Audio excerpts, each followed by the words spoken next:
Hi, so my name's Jane and this is my van Isla. If you'd like to come in, take a look.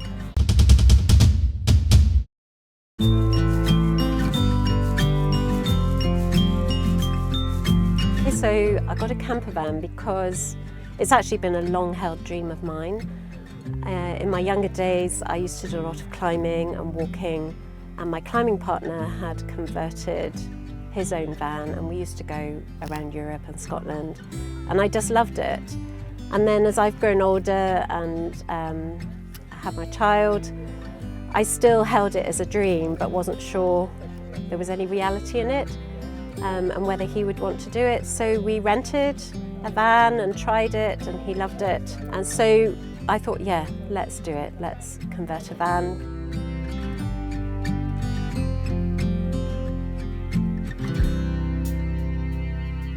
So the van itself is a Peugeot Boxer and it's a medium wheelbase, and we went for a medium wheelbase because we live in Scotland and mostly we use it on single track roads, and it's just much easier to not have to reverse when a big lumber truck comes along in front of you. So it's all recycled whiskey barrels, this oak here, and then we've got lots of kind of feature bits of wood which came from the wood yard, some burnt elm here.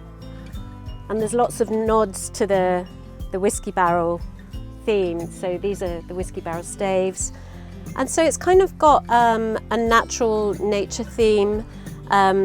These were little coasters that I had that we've used as tiles, and these were all leftover tile samples that got put in here. And these cushion covers with all the leaves, these are my old antique cushion covers that got repurposed. And all the fabrics have kind of got a nature theme going on as well. This has got hares, which is a nod to Scotland. So that was the idea, to sort of bring in a lot of nature and natural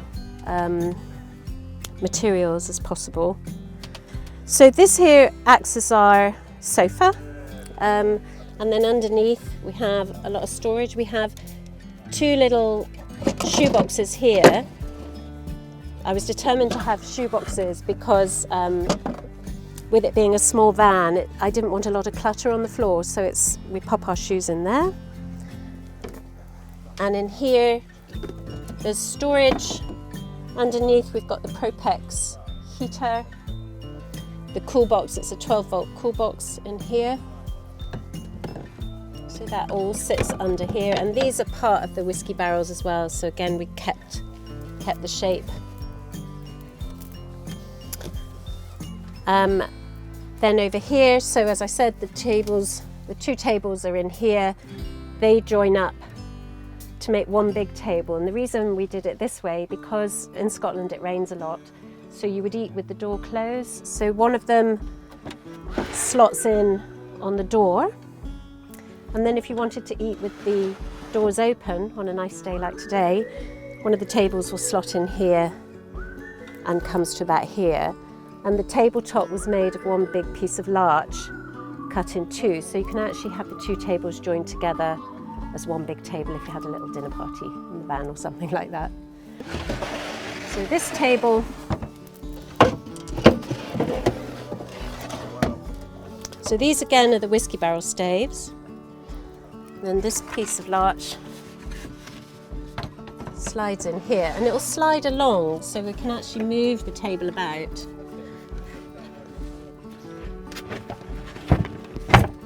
And that slots in there. We do have another stave to stabilise it on the bottom, but I'll not get that bit out at the moment.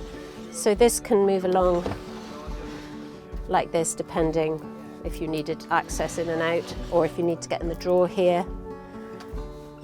So that's the sort of table you would use if you wanted to eat with the door open.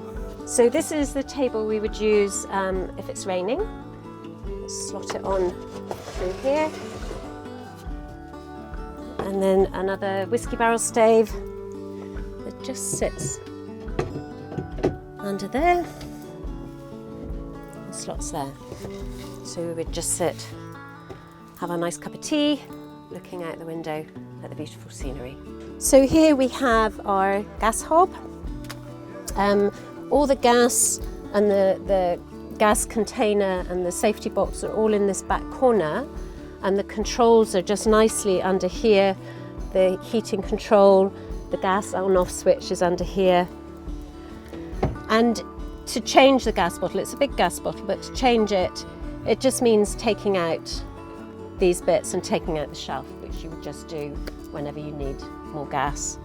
And then I can get, there's a little hatch in the gas container door.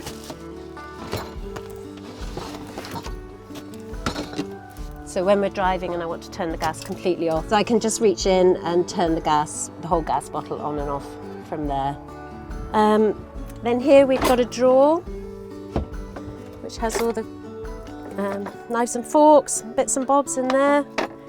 We have some very lovely safety latches, I don't know what you'd call them, but it was a last minute idea of how to keep the doors shut, even though they've got strong mechanisms on them.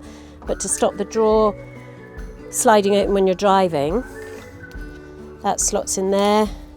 And then we have that one on there and another one on here.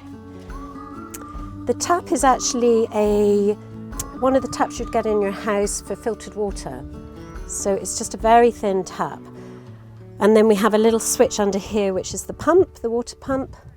We have 2 water containers in the back, 2 23-litre containers. So we just swap them over. So you can go with almost 50 litres on a trip. In this cupboard, it's just more storage, plates, food, any extra gubbins you need to find a place for. Up here, this is all food storage. This is a little open area for taller bottles and that kind of thing. And another little open storage area here. Herbs and spice rack. On the back here, we just keep various herbs, some little cacti, coffee pot, anything, and it all just sits in tightly, so when you're driving along, it all stays safe. In this van, we've got an awful lot of light fittings. We've actually got 7. We've got 2 for the cooking area, 1 as a reading light, and then we've got 2 cabin lights under the bunks, and then we've got these 2 beautiful ceiling lights which have got individual switches on them. So we kind of went overboard on the lighting, and in fact all we ever use most of the time is our little fairy lights, which we love, and they provide a huge amount of light and a lovely soft subtle light that's all we seem to use. So in terms of electrics, at the moment we just run with 1 leisure battery. I might do a retrofit of a solar panel, but at the moment we haven't needed it, and in fact we do 5-6 day trips, and we generally are doing a bit of driving every day, so we've never needed any more than just our leisure battery. So in this van we've got fixed beds. We've got a fixed double on the bottom, and it's a full 6 foot length, and on the top a single which is 5'8" in length. And the reason I went for fixed beds is because the way we really use the van is going out and doing a lot of walking. And the last thing I ever want to do if I've spent the day on a mountain is to come down and have to make my bed. So the bed is already made. We can just easily make something to eat and go straight to bed. So the bunk has been designed to be removable. It's undoing some bolts. It's not something you do every day. We kind of have to remove a few other things first, but in the long term, if we needed to run it as a 2-berth, so the top bunk can come out completely. We have this lovely little bookcase, keeping all our bits and bobs, and again, this is the whiskey barrel shape. Behind here we have our fire extinguisher, and we have all the alarms needed, the carbon monoxide and the smoke alarm, which is up here. And underneath the bed we've got more storage. This is generally all clothes, bits and bobs under here. That's sort of halfway back, and then the other half of the storage under the bed is accessed from the garage, where we keep the water, the leisure battery, chairs, walking equipment, climbing equipment, anything else just goes in the garage area. On the top here, it can be turned into a kind of a little nook. My son likes to just close himself away And all of our curtains, they're all thermally lined and all blackout.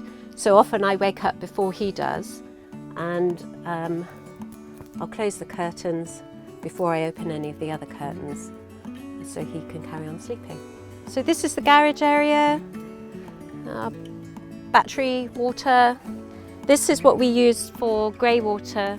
We would just take this out if we're somewhere and we need to collect the grey water waste, and we just put this under the sink outside, take this top off, and then all the grey water we'd store there, put the top back on and take it with us and empty it somewhere appropriate.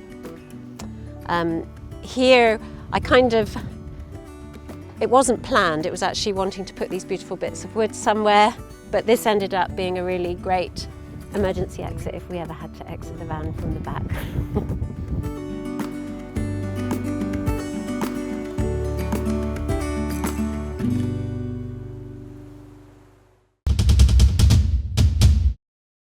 I hope you enjoyed that content. If you hadn't noticed, we do have an ebook that we sell, and the link is just in the description. It contains 160 pages crammed full of practical advice, walkthrough information, electronic schematics and part lists, which will make your job a lot easier for doing a van conversion, and it will save you time and money. Also, we've created special videos for the ebook which enable you to see walkthroughs for how to do loads of things in a van conversion. So that's for water systems, for electrics, for how to do simple woodwork joints that anyone can do. And I really believe that anyone, regardless of their experience, can make a half decent van conversion. Thanks for watching. We really appreciate you watching our content, and we put a lot of effort to make it interesting, informative, and find those cool projects to feature on our channel. Consider subscribing, leave a comment, and we'll see you next week.